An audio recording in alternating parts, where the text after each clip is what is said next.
கர்த்தர் நாமத்துக்கு மகிமை உண்டாவதாக. ஏப்ரல் மாதம் 6ஆம் தேதி கர்த்தர் நம்மை இந்த நாளில் அவருடைய கூடாரத்திற்கு அழைத்ததற்காக நன்றி செலுத்தி நாம் உள்ளத்தின் ஆழத்திலிருந்து அவரை நாம் துதித்து ஆராதித்து மகிழ்ந்து பாடி அவரை நாம் உள்ளத்திலிருந்து கூப்பிடும் பொழுது நம்மை அவருடைய அழகான கண்களால் நம்மை ஒவ்வொருவரையும் பார்த்து நம் தேவைகளையும் நாம் அவர் கேட்டறிந்து நமக்கு என்னென்ன வாழ்க்கையில் தேவைப்படுகின்றது என்று அவருக்கு தெரியும். ஆதலால் நாம் அவரை எப்படி நாம் உள்ளத்திலிருந்து அவரை நாம் துதிக்க வேண்டும் என்று நீங்களும் நாம் கண்களை மூடி அவரை உள்ளத்திலிருந்து கொண்டிடுவோம். இன்றைய நாளில் வெளிப்படுத்தின விசேஷம் 1ஆம் அதிகாரம் 3ஆம் வசனத்தை பார்ப்போம். இந்த தீர்க்க தரிசன வசனங்களை வாசிக்கிறவர்களும் கேட்கிறவர்களும் இதில் எழுதியிருக்கிறவர்களை கை கொள்ளுகிறவர்களும் பாக்கியவான்கள், காலம் சமீபமாயிருக்கிறது. வேதாகமத்தின் வார்த்தைகளை நாம் வாஞ்சையுடன் வாசிக்க வேண்டும். உள்ளத்தின் ஆழத்திலிருந்து அந்த வார்த்தைகளை நாம் படிக்க வேண்டும். தேவன் தம்முடைய வார்த்தைகளை வாசிப்பவர்களுக்கு பாக்கியவான்கள் என்கிற ஒரு ஆசீர்வாதத்தை வாக்குறுதி அளிக்கிறார். வேதாகமத்தை ஒரு செய்தித்தாளை போல பாராமல் தினமும் அதில் மூழ்கி விடுங்கள் என்கிறார். வேதாகம வார்த்தைகளை பயபக்தியுடன் கேளுங்கள். கேட்பதென்பது ஒலி அல்லது காதில் விழும் சத்தத்தை விட அதிகமான அர்த்தம் கொண்டதாகும். அது கேட்கும் வேத வசன சத்தியங்களுக்கு கீழ்ப்படிந்து தேவன் அருளும் ஆசீர்வாதங்களை பெற்றுக் கொள்வதுடன் தொடர்புடையதாகும். வேதாகம வார்த்தைகளுக்கு அவசரமாக கீழ்ப்படியுங்கள். தேவனுடைய வார்த்தை செயல்படுவதற்கு அழைப்பு விடுகிறது. தேவனுடைய கட்டளைகளை தாமதமில்லாமல் கடைபிடிக்க வேண்டும். ஏனென்றால் காலமும் நேரமும் குறுகியது. இயேசு கிறிஸ்துவின் 2ஆம் வருகை நெருங்கிவிட்டது. வாழ்க்கை பயணத்தில் நாம் எப்படி ஆண்டவரை புகழ்ந்து துதிக்கின்றோம். தேவனுடைய வார்த்தையை படிப்பது, கேட்பது மற்றும் கீழ்ப்படிவது ஆகிய 3 காரியங்களும் உண்மையான ஆசீர்வாதத்தை தருகிறது. தாமதிக்காதீர்கள். இயேசுவின் வருகைக்கு நாம் அனைவரும் தயாராக நாம் வாழ வேண்டும். இந்த நாளில் நாம் அப்படியாக உள்ளத்தின் ஆழத்திலிருந்து கர்த்தரை நோக்கி கூப்பிடுவோம். பரலோக பிதாவே, உமது வார்த்தைக்காக ஏங்கும் இருதயத்தையும் நீர் பேசுவதை தெளிவாக கேட்கும் காதுகளையும் உமக்கு முழுமையாக கீழ்ப்படியும் வாழ்க்கையையும் எனக்கு தாரும். உமது வருகை சமீபமாயிருப்பதால் ஆயத்தமாக வாழ எங்களுக்கு உதவி செய்யும். இயேசுவின் நாமத்தில் ஜெபிக்கிறோம் ஜீவனுள்ள நல்ல பிதாவே. நம் அனைவரும் இப்படியாக வார்த்தைகளை ஆண்டவரோடு ஒன்றிற்கு நாம் கேட்கும் பொழுது கர்த்தர் உங்களை ஒவ்வொருவரையும் ஆசீர்வதிக்கின்றார். உங்கள் தேவைகள் ஒவ்வொன்றும் இரட்டிப்பாகும். இந்த நாளில் அப்படியாக நாம் அனைவரும் உள்ளத்தின் ஆழத்திலிருந்து அவரை நாம் கூப்பிடுவோமாக.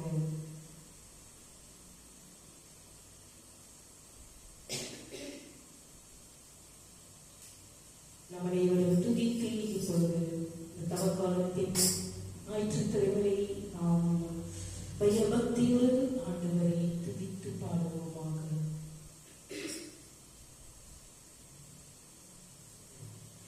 இதயத்தின் காயங்களால் கனவு கண்களே, சிலுவையின் காயங்களால் நீக்கும் இயேசுயா. இதயத்தின் காயங்களால் கனவு கண்களே, சிலுவையின் காயங்களால் நீக்கும் இயேசுயா. உம் அன்பின் கரங்கள்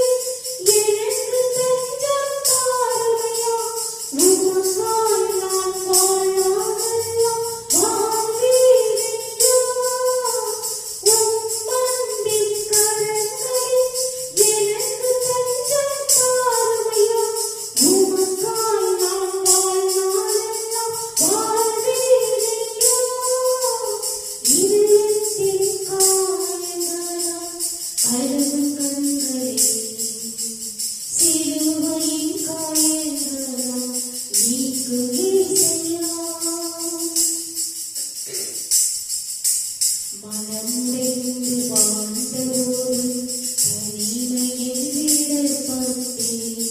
அவமானத்தில் தவித்தபோது அரவணைக்க யாருமில்லை. மனமுடைந்த வாழ்ந்தபோது தனிமையில் விடப்பட்டேன். அவமானத்தில் தவித்தபோது அரவணைக்க யாருமில்லை. வாழ்க்கையே முடிந்ததென்று முடிவு நான் செய்தபோது வலக்கரம் நீர் பிடித்து நாளும் நாடு என்று. வாழ்க்கையே முடிந்ததென்று முடிவு நான் செய்தபோது வலக்கரம் நீர் பிடித்து நாளும் நாடு என்று.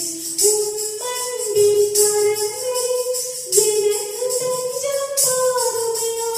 உமக்காய் நான் வாழ்நாளெல்லாம் வாழ்வேனையா. உம்மன்பின் கரங்களில் எனக்கு தஞ்சம் தாருமையா. உமக்காய் நான் வாழ்நாளெல்லாம் வாழ்வேனையா. இதயத்தின் காயங்களால் கலங்கும் கண்களே, சிலுவையின் காயங்களால் நீக்கும் இயேசையா. இன்பத்தில் மகிழ்ந்தபோது உடனிருந்த உறவுகளும் துன்பத்தில் துடித்தபோது உடல் தள்ளி போயின. இன்பத்தில் மகிழ்ந்தபோது உடனிருந்த உறவுகளும் துன்பத்தில் துடித்தபோது உடல் தள்ளி போயின.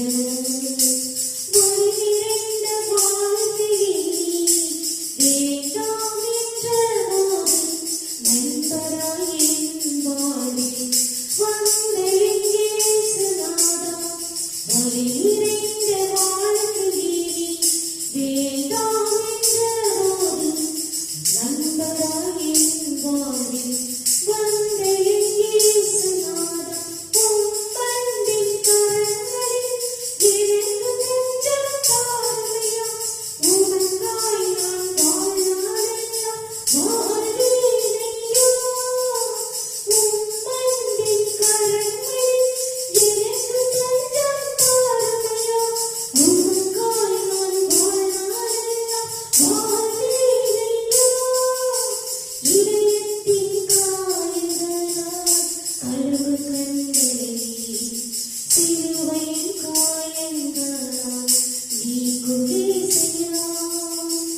இதயத்தின் காயங்களால் கலங்கும் கண்களே, சிலுவையின் காயங்களால் நீக்கும் இயேசையா. அல்லேலூயா. இப்பொழுது நாம் ஆண்டவருடைய வார்த்தைக்கு கடந்து செல்வோம். நான் வாரம் வாரம் இதை உங்களுக்கு கொடுத்து கொண்டே இருக்கின்றேன். ஆண்டவருடைய வார்த்தையானது ஜீவனுள்ளது, உயிருள்ளது. இதை நீங்கள் உள்ளத்தின் ஆழத்திலிருந்து பதிய வைத்துக் கொள்ளுங்கள். ஆண்டவருடைய வார்த்தையை படிக்கும் பொழுது உங்களுக்கு நிறைய நன்மைகளும் பலன்களும் பலனும் கிடைக்கும். இன்றைய வசனம் அப்போஸ்தலரான பவுலடிகளார் எழுதிய 27ஆம் அதிகாரம் 6வது வசனம். இறையாண்மை உள்ள தேவனின் வாக்குத்தத்தங்களை நம்புவது. இத்தாலியாவுக்கு போகிற அலெக்சாந்திரியா பட்டணத்து கப்பலை 100க்கு அதிபதி அங்கே கண்டு எங்களை அதில் ஏற்றினான். சாத்தானுடைய மிக மோசமான முயற்சிகள் தொடர்ந்த போது அப்போஸ்தலரான பவுலடிகளார் ரோமாபுரிக்கு செல்லும் தனது நோக்கத்தை தொடர்ந்தார். அவர் எருசலேமிலும் செசரியாவிலும் தேவனுடைய பரிவிரக்கமுள்ள பராமரிப்பினாலும் பாதுகாப்பினாலும் தேவன் மீது கொண்ட விசுவாசத்தினாலும் சாத்தானுடைய தாக்குதல்களை மன திண்மையுடன் தாங்கிக் கொண்டது போலவே கப்பல் பிரயாணத்திலும் தனக்கு எதிராக நடந்த அசகரியங்களையும் தாங்கிக் கொண்டார் பவுலடிகளார். தேவன் கொடுத்த வாக்குத்தத்தங்களை நம்பினது மாத்திரமல்ல, அவைகள் தனது வாழ்க்கையில்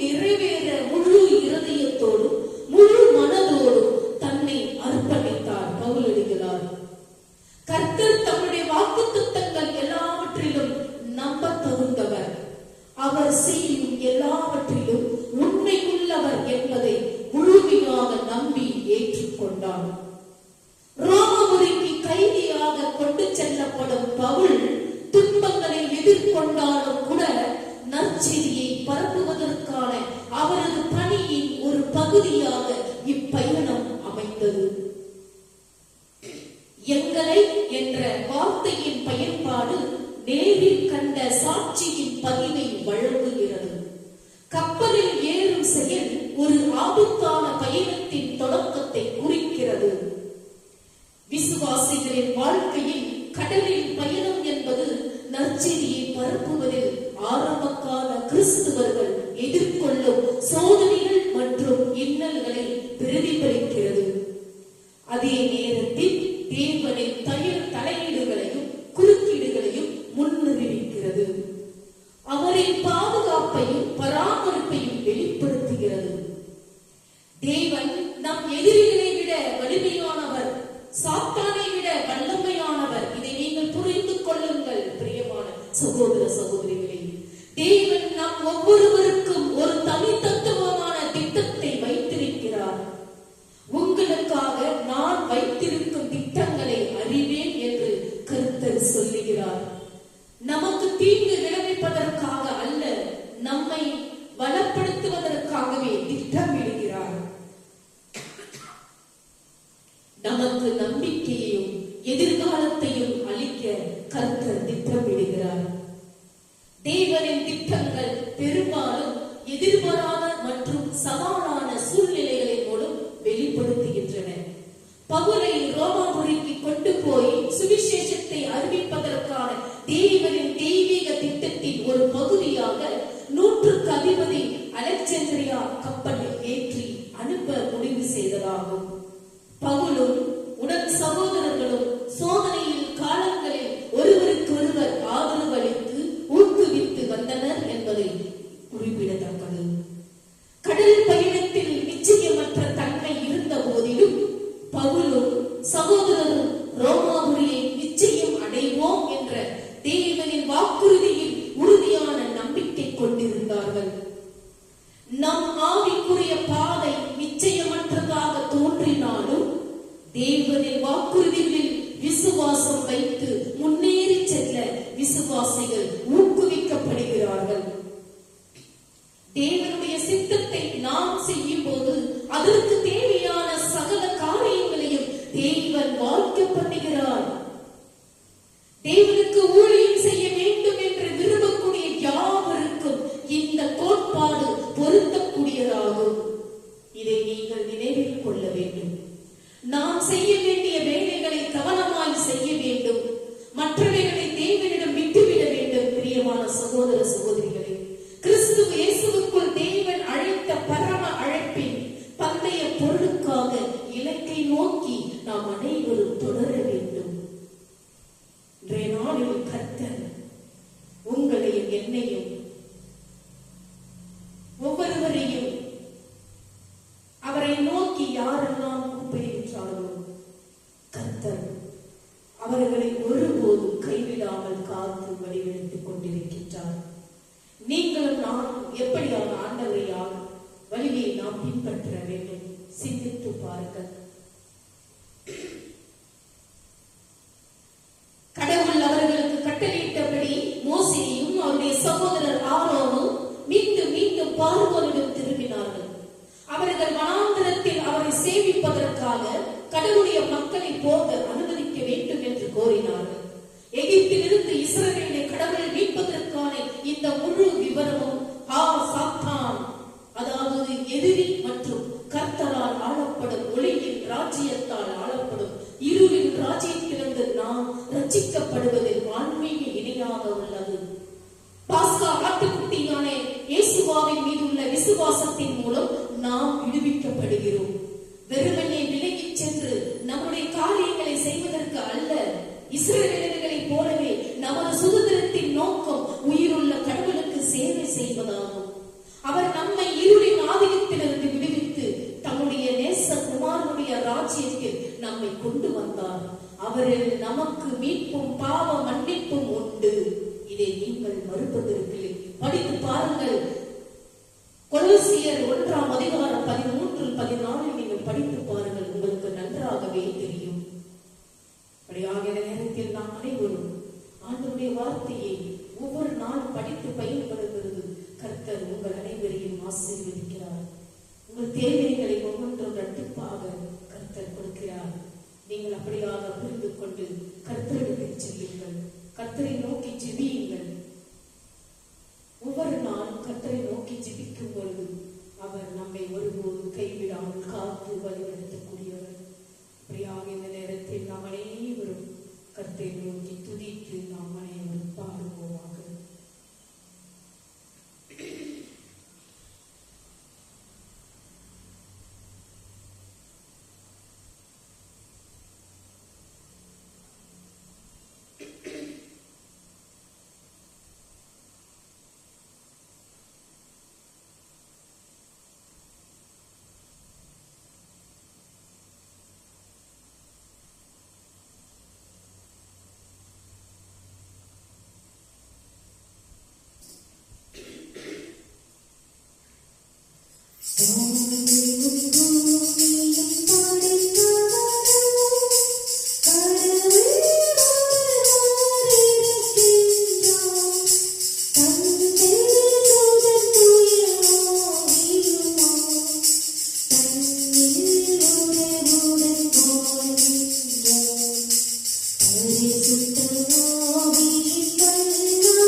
ஆகவே உங்களுடைய தூய ஆவியை பொழிந்து இக்காணிக்கைகளை புனிதப்படுத்த வேண்டும் என மன்றாடுகிறோம். இவ்வாறு எங்கள் ஆண்டவர் இயேசு கிறிஸ்துவின் உடலும் இரத்தமுமாக எங்களுக்கு இவை மாறுவதாக. அவர் பாடுபட உணவு ஒன்று கையளித்த போது அப்பத்தை வைத்து நன்றி செலுத்தி அப்பத்தை பிட்டு தம் சீடர்களுக்கு அளித்து அவர் கூறினார்கள், அனைவரும் இதை வாங்கி பருகுங்கள், ஏனெனில் இது உங்களுக்காக கையளிக்கப்படும் என் உடல் என்றார்.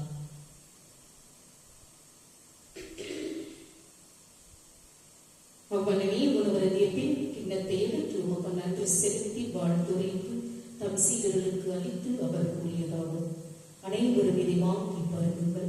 ஏனெனில் இது புதிய நித்திய உடன்படிக்கைக்கான என் ரத்தம். இது பாவ மன்னிப்புக்கென்று உங்களுக்காகவும் எல்லாருக்காகவும் சிந்தப்படும்.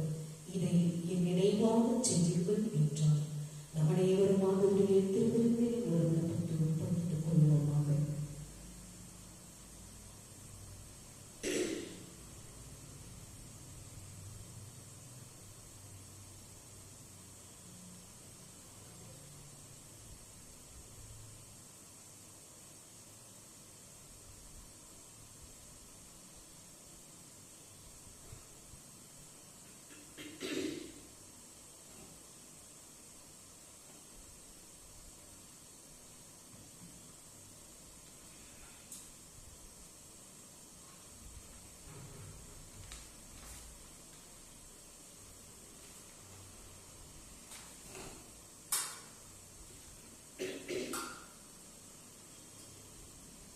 நன்றி நிறைந்த மனதோடு ஆண்டவரை நாம் துதித்து பாடுவோமாக. நன்றி நீரிட்டு இதயத்தோடு நானும் இயேசுவை பாடிடுவேன். நன்றி பலிகள் செலுத்தினார் வாழ்நாளெல்லாம் உம்மை ஆராதிப்பேன்.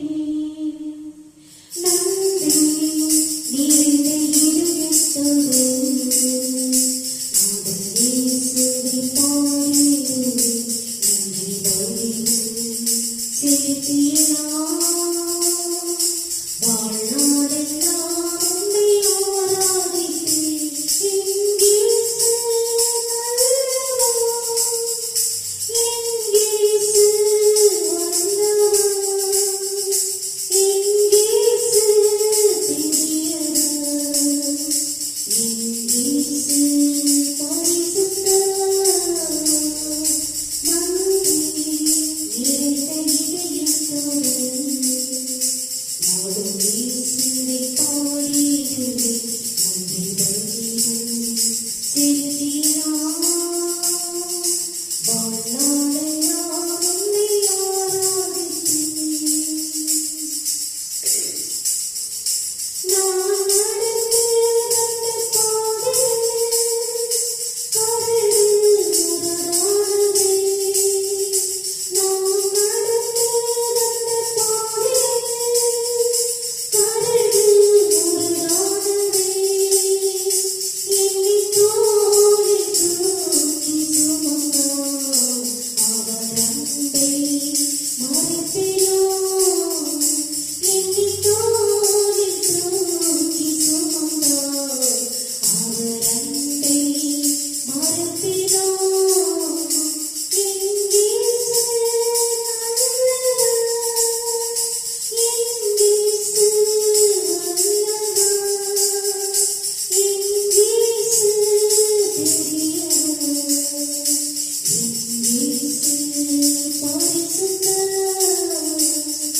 நன்றி நிறைந்த இதயத்தோடு நாதன் இயேசுவை பாடிடுவேன்.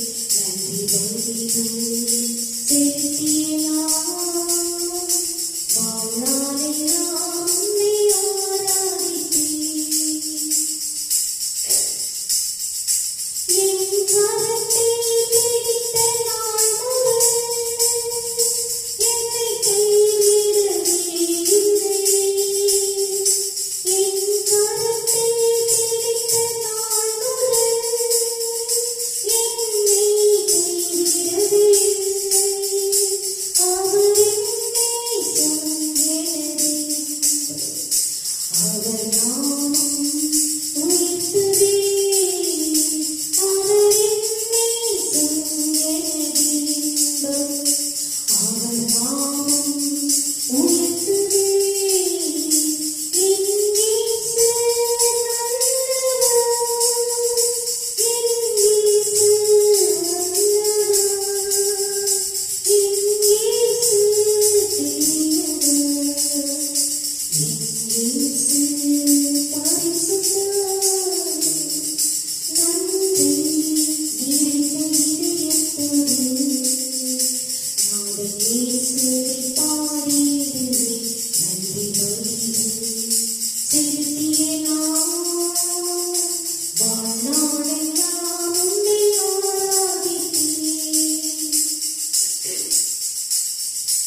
உன்னதமான தேவனே, சுய வெளிப்பாட்டின் தேவனாக உம்மை நாங்கள் வணங்குகிறோம்.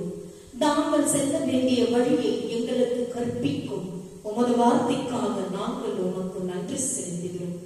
எங்கள் இருதயங்களை ஒளிரச் செய்யும் உமது வார்த்தைக்காக நாங்கள் உமக்கு நன்றி கூறுகிறோம். கவலையும் பாடுகளும் நிறைந்த இந்த உலகில் எங்களை ஊக்குவிக்கும் உமது வார்த்தைக்காக நாங்கள் உமக்கு நன்றி கூறுகிறோம். இருளும் திக்கலான இந்த உலகத்தில் மெய்யாகவே பிரகாசிக்கும் விளக்கு அதுவே.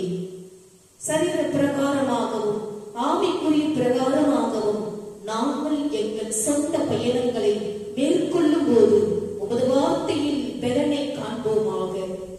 பிதாவாகிய தேவனே, அமைதியான இந்த தருணத்தில் நன்றி நிறைந்த இருதயத்துடனும் பயபக்தியுடனும் உமது கிருபாசனத்தை நாங்கள் அணுகுகிறோம். அப்போஸ்தலர் 27 உள்ள வார்த்தைகள் எங்களுக்கு நினைவூட்டப்படுகின்றன.